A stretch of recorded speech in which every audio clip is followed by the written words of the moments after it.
మాజీ రాప్తాడు మాజీ ఎమ్మెల్యే తోపుదుర్తి ప్రకాష్ రెడ్డి ఉన్నారు. మాట్లాడదాం. ఈరోజు జగన్ ఏ అంశాలు దిశానిర్దేశం చేశారో తెలుసుకుందాం.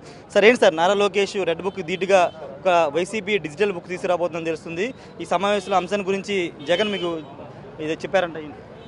నారా లోకేష్ రెడ్ బుక్ అవన్నీ కూడా గత 2-3 సంవత్సరాలుగా వింటూ ఉన్నాము. అయితే ఈరోజు ప్రజలు వాళ్ళకు మ్యాండేట్ ఇచ్చారో లేదా ఈవీఎంల ద్వారా వాళ్ళు గెలిచారో రాష్ట్రంలో నిష్పక్షపాతంగా వ్యవహరిస్తూ లా అండ్ ఆర్డర్ని మెయింటైన్ చేయాల్సినటువంటి బాధ్యత నుంచి తప్పుకొని ఇష్టారాజ్యంగా నారా లోకేష్ ఆధ్వర్యంలో పోలీస్ డిపార్ట్మెంట్ వ్యవహరిస్తోంది. వేలాది మంది వైఎస్ఆర్సీపీ కార్యకర్తలు ఆర్థికంగా కానీ భౌతికంగా కానీ నష్టపోవడం జరిగింది.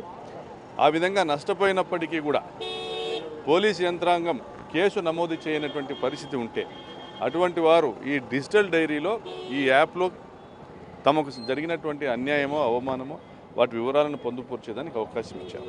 రేపొద్దున మా ప్రభుత్వం వచ్చినాక పోలీస్ యంత్రాంగాల్ని ఆదేశించి దీంట్లో కూలంకుషంగా విచారణ చేపట్టి తదుపరి చర్యలు తీసుకోవడము బాధితులకు న్యాయం చేయడం జరుగుతుందని తెలియజేస్తారు.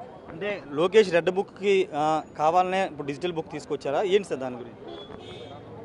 లోకేష్ రెడ్ బుక్ 2, 3, 4 జైల్లో పంపించినట్టు దానికి తెలియదు. కానీ మా దాంట్లో అయితే 2, 3, 4 ఆగదు, వేల మందితోనే ఉంటుంది మా డిజిటల్ డైరీ. అందుకే డిజిటల్ పెట్టాం. బుక్లో కొన్ని పేర్లే రాయగలుగుతాం. డిజిటల్ కాబట్టి వేల మంది పేర్లు అందులో మెన్షన్ చేయగలుగుతాము. వేల గ్రామాల్లో వేలాది మంది మా కార్యకర్తలపైన జరిగిన ప్రతి ఒక్క దాడికి కూడా లెక్కకు లెక్క సరి చేస్తాం. అంటే వార్నింగ్ ఇస్తున్నారు ఖచ్చితంగా రాబోయే రోజులు ఎలా ఉండబోతుందని? It's a clear open warning. Thank you sir. ఇది క్లియర్ వార్నింగ్ అని తోపుదుర్తి ప్రకాష్ రెడ్డి చెప్తున్నారు. రెడ్ బుక్ ధీటుగా డిజిటల్ బుక్ తీసుకొస్తున్నాము. గ్రామ స్థాయి నుండి ఎవరైతే కూటమి నాయకులు వాళ్ళు ఇబ్బంది పడ్డారో వాళ్ళందరి దానికి డిజిటల్ బుక్లో ఎంతోమంది పేర్లు రాసుకోవడం ఉంటుంది. కానీ బుక్లో కేవలం కొంతమంది పేర్లు రాసుకోవడం మాత్రమే అవకాశం ఉంటుంది. డిజిటల్ బుక్లో ఉన్న పేర్లు ఉన్న పేర్లన్నింటిని కూడా అధికారంలోకి వచ్చిన తర్వాత వాళ్ళ సంగతి తెలుస్తామని తోపుదుర్తి ప్రకాష్ రెడ్డి అయితే చెప్తున్నారు. కెమెరా పర్సన్ సాయితో రాజేష్, బిగ్ టీవీ, అమరావతి నుండి.